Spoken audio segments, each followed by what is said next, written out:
Students, आज हम करने वाले हैं डिस्ट्रीब्यूटिव लॉ ऑफ यूनियन और इंटरसेक्शन। आपको बता दूं, चैप्टर 18, 19, 20, 21, 22 बहुत सारे चैप्टर्स मैथ से रिलेटेड ऑलरेडी अपलोडेड हैं। आप लोग वहां से सीख सकते हैं, प्लेलिस्ट में आपको इजीली मिल जाएंगे। ठीक है, मल्टीपल प्लेलिस्ट मौजूद है मेरे पास।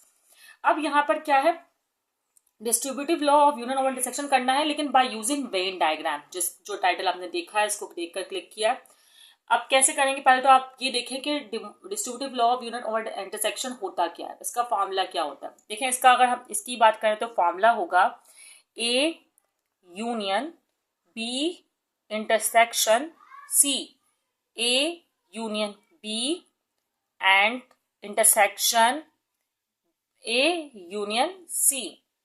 ठीक है, इसके बरक्स अगर हम बात करें distributive law of intersection over union, तो उसका फॉर्मूला क्या होगा कि यहाँ यूनियन है तो इंटरसेक्शन, और यहाँ पर यूनियन, यहाँ यूनियन है तो इंटरसेक्शन, मतलब यूनियन की जगह इंटरसेक्शन आ जाएगा, तो वो फॉर्मूला बन जाएगा distributive law of union over intersection. और जहां पे इंटरसेक्शन है वहां यूनियन आ जाएगा। इतनी सी बात है। खैर, वो फॉर्मूला में लिखकर दिखा दूंगी। अभी हम इसको स्टार्ट करते हैं। स्टूडेंट्स, अब मैं लेफ्ट हैंड साइड को चूज कर लिया पहले सॉल्व करने के लिए। वेन डायग्राम बनाने के लिए आपको 3 सर्कल्स ड्रॉ करने होंगे। अच्छा, सर्कल्स ड्रॉ करते हुए ध्यान रखिएगा कि सर्कल इतने इनफ होंगे जब ओवरलैप कर रहे हो ना, तो मतलब इजीली ओवरलैप करें। जैसे फॉर एग्जांपल मैं एक सर्कल इस तरह बना रही हूँ, मैं बीच में ओवरलैपिंग के दौरान स्पेस छोड़ रही हूँ। ठीक है, क्वेश्चन आपको स्क्रीन पर नजर आ रहा होगा, जो क्वेश्चन हम करने वाले हैं स्टूडेंट्स। ठीक है, वो क्वेश्चन आप देख पा रहे होंगे स्क्रीन पर।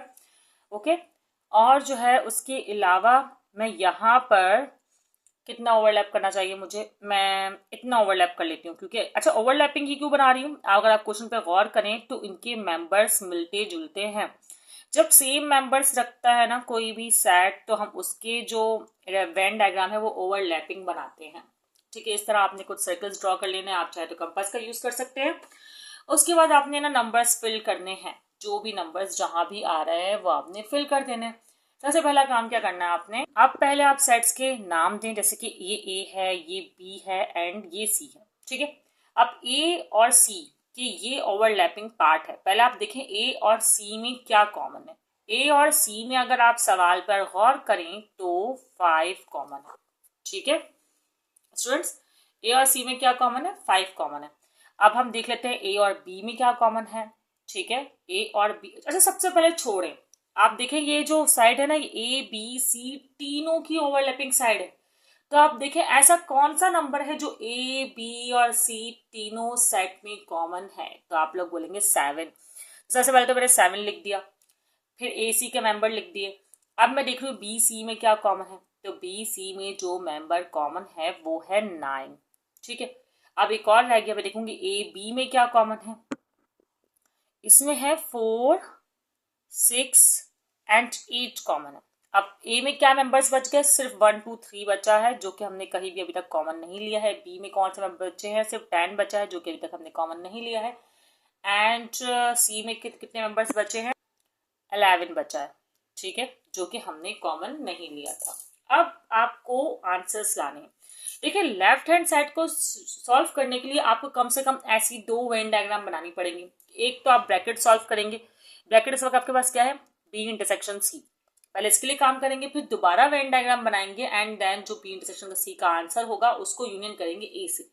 पहले तो देख लेंगे बी और सी में क्या सेम है। जो बी और सी में सेम होगा उसको आपने करना है शेड। तो अब आप गौर करें, कहाँ गई मेरी पेंसिल, यही है, लेकिन एक मिनट, मिल गई।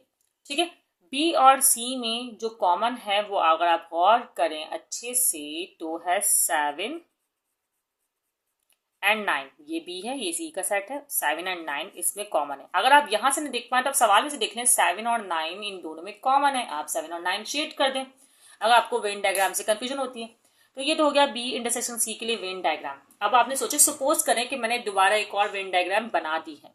ठीक है, अब उसमें मैं क्या करूंगी, अब आपके पास जो सेकंड केस है ना वो ये है कि भाई आपको ए यूनियन बी को बी इंटरसेक्शन सी से यूनाइट करना है। बी इंटरसेक्शन सी तो मैंने पहले से स्ट्रेट किया हुआ है, ये आपको नजर आ रहा होगा। बस ए के मेंबर को साथ में इसके यूनाइट करना है, तो इसका मतलब मुझे ए का तो पूरा ही जो है वो सेट शेड करना पड़ेगा, और बी का मतलब बी और सी का वही पार्ट शेड करना होगा जो ऑलरेडी शेड हुआ था, जो मैंने पहले किया था यूनाइट करने के लिए। तो बस हो गया यूनाइट। अच्छा, अगर सही नजर नहीं आ रहा तो मैं थोड़ा सा और डार्क शेड कर देती हूँ, गंदा हो रहा है, इग्नोर करेगा, ठीक है। तो इसका मतलब ये पूरा पार्ट और ये जरा सा शेड हुआ है जो कि पहले इंटरसेक्शन हुआ था और हमने कर दिया यूनाइट। अब करते हैं हम राइट हैंड साइड। अब स्टूडेंट्स ऐसा है कि राइट हैंड साइड के लिए भी वेन डायग्राम तो ऐसी ही बनेगी ना। अभी हमें इसका आंसर लाना है, वो तो हम कर लेंगे, लेकिन आपको बता दूं कि राइट हैंड साइड के लिए हमें 3 वेन डायग्राम बननी पड़ेगी, मतलब यही आइडेंटिकल डायग्राम 1, 2 एंड 3 टाइम करनी पड़ेगी। क्यों? पहली वाली हमें करनी पड़ेगी ए यूनियन बी के लिए, दूसरी वाली हमें करनी पड़ेगी दूसरे ब्रैकेट मतलब ए यूनियन सी के लिए, फिर हमें इन दोनों को इंटरसेक्ट करना होगा कि दोनों में क्या सेम है, तो उसके लिए थर्ड डायग्राम दोबारा बनानी पड़ेगी जो कि बोथ को इन्वॉल्व करेगी, ठीक है। अभी यहाँ तो मैं मिटा मिटा के शेड कर सकती हूँ ना, लेकिन आप लोग एग्जाम में करोगे तो आप लोग को तो प्रॉपर बताना पड़ेगा ना, एग्जाम में थोड़ा पता होगा कि आपने करके दिखाया आप दैन मिटा दें और कुछ और, ठीक है। अब हम करते हैं स्टेप। अब आपको पहले करना था, ये देखें ए यूनियन बी, ए और बी को यूनाइट, इसका मतलब ए और बी के तमाम मेंबर्स होंगे शेड। यूनियन में तो यही होता है ना, ये मैं जल्दी कर रही हूँ शेड। आप लोग अच्छा शेड कर सकते हैं, जरूरी नहीं है कि मेरी तरह खराब ही शेड करें आप लोग। वैसे कैसा कर रही हूँ मैं, शेड बताइएगा, ठीक है। ओके, ये हो गया यूनियन बी। अब आपको करना था ए यूनियन सी, तो ये होगा रिमूव, मतलब आप लोग दोबारा डायग्राम बनाएंगे और करेंगे A union C, sorry B remove होगा। टाड़ा, मैजिक, रिमूव हो गया। आप बताइएगा मैंने कैसे रिमूव किया, खैर मजाक कर रही हूँ। अब ए यूनियन सी शेड करना है, तो ए यूनियन सी जो है वो मैंने कर दिया शेड, ये हो गई हमारी सेकंड डायग्राम कवर्ड। अब लास्ट ये था कि जो भी ए यूनियन बी में शेड हुआ और जो भी ए यूनियन सी में शेड हुआ उसमें जो सिमिलर मेंबर्स हैं वो बताने हैं, ठीक है। अगर आप लोग सॉल्व करना देखना चाहते हैं कि सॉल्व कैसे होता है, तो वीडियो अपलोडेड है 17.3, आप चेक कर सकते हैं। 17.2 भी, चैप्टर 18, सब कुछ पूरा कोर्स में करवा चुकी हूँ, चैप्टर 17 लास्ट में करवा रही हूँ, ठीक है। अच्छा, तो आप लोग क्या करेंगे, आप वो देख सकते हैं। बाकी अब मैं इसको कर लेती हूँ इंटरसेक्शन, इन दोनों में जो मेंबर सेम होंगे वो देखेंगे। अब आप याद करें, जब ए और बी को शेड किया था तो ए शेड हुआ था, बिल्कुल ए शेड हुआ था। जब बी और सी को शेड किया था तो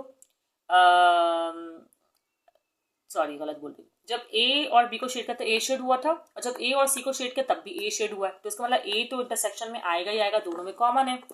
उसके अलावा आप नोट करें ये बी और सी के ये वाले मेंबर्स भी कॉमन होंगे, तो इसका मतलब शेड कितना होगा, शेड होगा यही पार्ट जो कि इन दोनों ए बी यूनियन और ए सी यूनियन के टाइम पर सिमिलर था, ठीक है। अब आप देखिए लेफ्ट हैंड साइड और राइट हैंड साइड का जो की जो वेन डायग्राम है वो बिल्कुल सिमिलर है, तो इसका मतलब हेंस प्रूव्ड। आप लोग लिख सकते हैं कि left hand side are equal to right hand side, hence prove. और इसके अलावा बात रही इसके पार्ट 2 की, जो कि इस तरह दिखता है। स्टूडेंट्स, इस पार्ट को आप लोग ट्राई कीजिएगा जो कि है इंटरसेक्शन ओवर यूनियन, और आप लोग बताइएगा कि आप लोगों ने वेन डायग्राम कैसे बनाई। ये बहुत सिमिलर है, मैं 4 से 5 शायद वीडियोस जो है वो वेन डायग्राम से रिलेटेड अपलोड कर चुकी हूँ। आपको उससे अच्छी खासी हेल्प मिल जाएगी, और फिर भी आपको समझ ना आए तो कमेंट सेक्शन में बता सकते हैं, मैं आपको दोबारा दूसरे पार्ट पर वीडियो बनाकर जो है समझा दूंगी। दुआ में याद रखिएगा और वीडियो दोस्तों को ज़रूर शेयर कीजिएगा। वीडियो पसंद आई हो तो लाइक शेयर सब्सक्राइब।